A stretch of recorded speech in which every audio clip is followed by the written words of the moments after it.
Ó, dia 7 de junho começa a Copa do Mundo Feminina Bárbara Coelho lá na França. Você sabia que a primeira edição do torneio foi em 91? Muitas décadas depois, o futebol já ser o esporte mais popular do mundo, né, cara? Pois é, e no Brasil esse início também foi difícil. Uma história feita de preconceitos, proibições, injustiças, que aos poucos foi sendo modificada, mas que ainda está longe do cenário ideal. Conheça agora as pioneiras do nosso futebol. Já ouvi várias piadas assim, mulher macho. Mulher homem? Mulher macho? Sapatão, tá jogando bola, tá não sei o quê. Vamos tirar a roupa dela pra ver se é mulher mesmo e tal. Vai lavar uma louça, vai procurar uma cozinha pra lavar. Casa tá aqui porque talvez em casa não tenha comida. A gente escutava, vai lavar uma roupa, isso é coisa de homem, né? Perna de pau. Tinha os caras que iam assistir o jogo de futebol feminino só pra te esculachar, né? Vocês acham que sabe jogar futebol? Futebol feminino não existe, futebol é pra homem. E outras coisas mais que a gente nem precisa falar.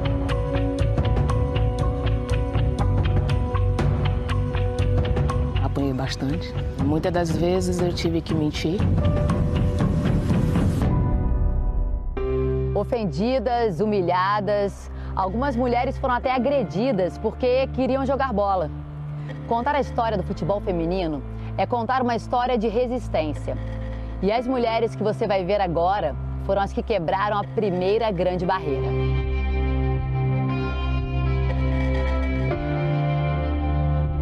Desviar não era uma opção. Alguém tinha que enfrentar. O futebol feminino tem história desde 88. Então o pessoal, só agora, né? Eu vejo muito, parece que só existe 2004 para cá. Não, o futebol feminino existe há muito tempo e nós tivemos grandes jogadores numa época muito mais difícil.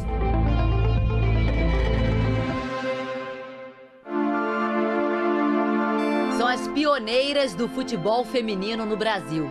Desbravadoras, destemidas. Mulheres que desconstruíram padrões.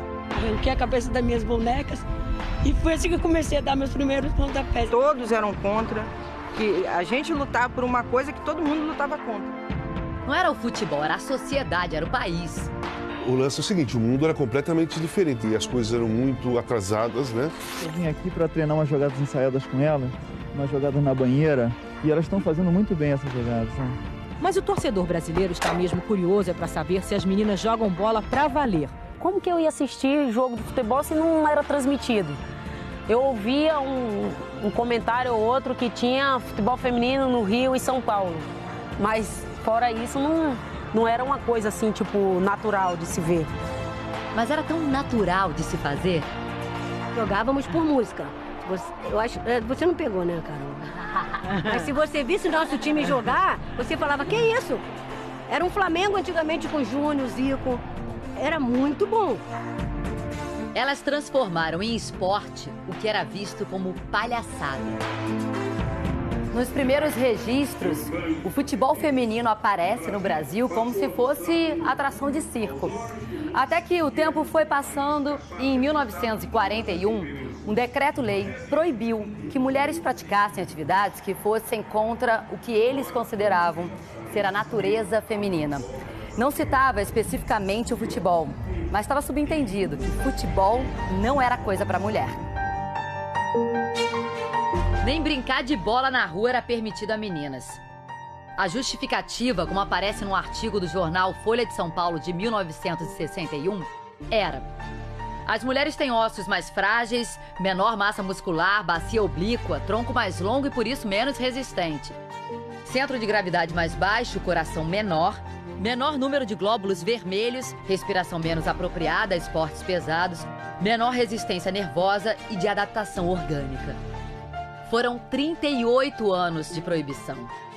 Em 79, o futebol feminino deixa de ser proibido no Brasil, o que não significa que se desenvolve a modalidade, porque ele deixa de ser proibido, mas se ele não está regulamentado, você não pode jogar.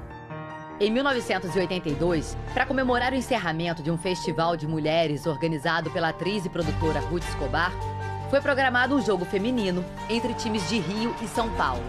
Esta é a primeira vez que elas jogam no estádio profissional. seria uma atração antes de um clássico do futebol masculino no Morumbi. São Paulo e Corinthians entrando e recebem uma carta da Federação Paulista falando, ó, não pode. Elas, não. Se o homem pode fazer comida em casa, que a mulher não pode jogar futebol. Quer dizer que é a mesma coisa, é um desenvolvimento que tá aparecendo. E nós soubemos que estava tendo esse problema de liberar ou não liberar o jogo. E nós demos algumas declarações assim para dar uma forçada, declarações que nós não tínhamos o poder nesse dia. Como que a gente vai falar? O Corinthians e São Paulo não vai jogar. Preocupados com o clássico, liberaram uma apresentação com 20 minutos cada tempo, para não ter cara de partido oficial. Nós achamos um absurdo.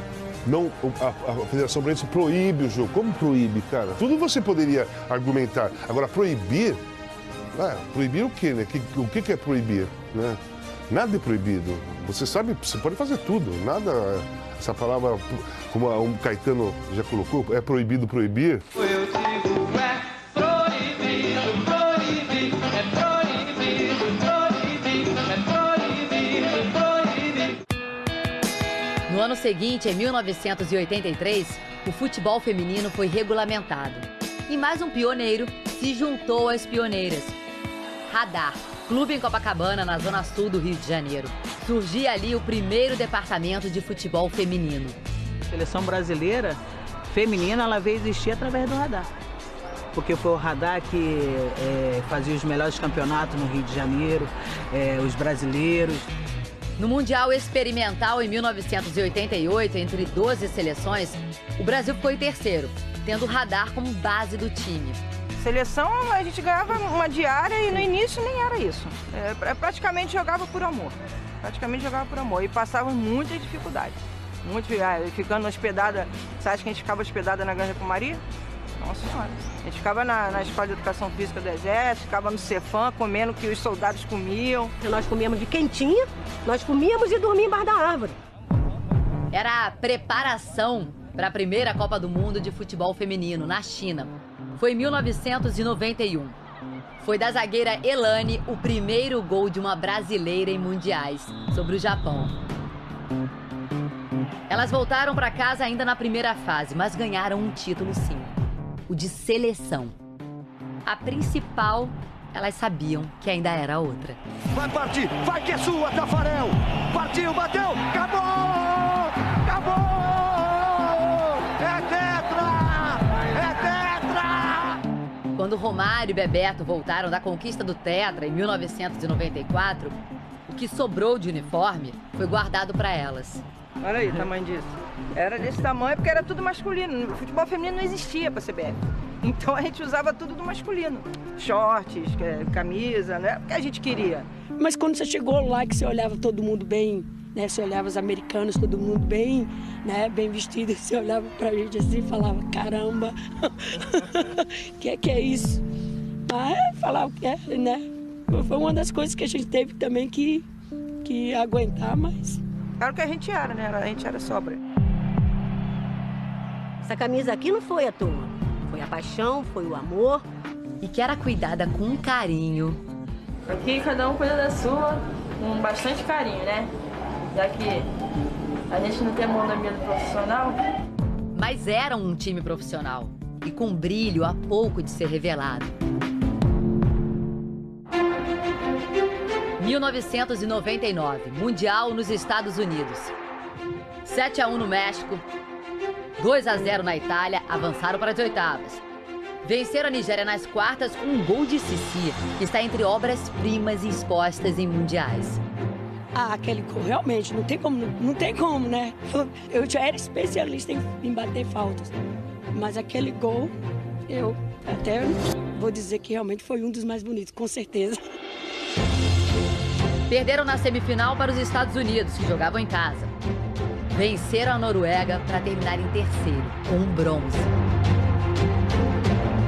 A primeira medalha de mulheres brasileiras numa Copa do Mundo oficial da FIFA. A nossa geração, tecnicamente, não vai existir igual. Daquele primeiro grupo. Você pegando uma Michael Jackson, uma Roseli, a Formiga nem existia na época. A Senira, Russa, Cebola. Um time que continua resistindo. Eu dou aula aqui, né? Eu trabalho nesse campo aqui, aí tem uma escolinha de futebol, né? Aí projeto social, E às vezes faço uns bicos de churrasqueira. Sou boa, hein? É boa? Sou boa. Fui motorista de ônibus durante 8 anos e hoje trabalho de táxi executivo. É minha profissão, né? Esse caminho de barreiras ainda é percorrido por Elane. Eu só tive essa opção de trabalhar de motorista de ônibus. E eu sabia que eu ia sofrer preconceito, mas resolvi encarar como eu encarei o futebol feminino. Briguei por ser capaz de jogar futebol e depois ser capaz de dirigir um ônibus. Será que eu vou ter que terminar minha vida tendo que provar alguma coisa ainda?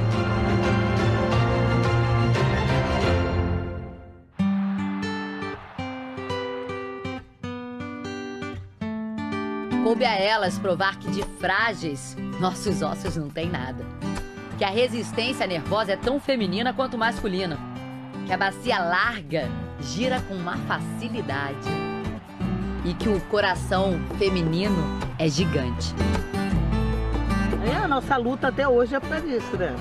A luta é para ser reconhecida, pelo menos as pioneiras, pelo menos ser reconhecida pelo que fez na época.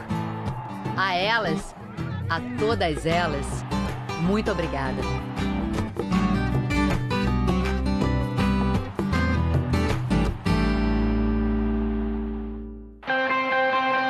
No próximo domingo, a história de resistência ganha brilho, com a geração mais vitoriosa do futebol feminino do Brasil. E Marta encanta o mundo.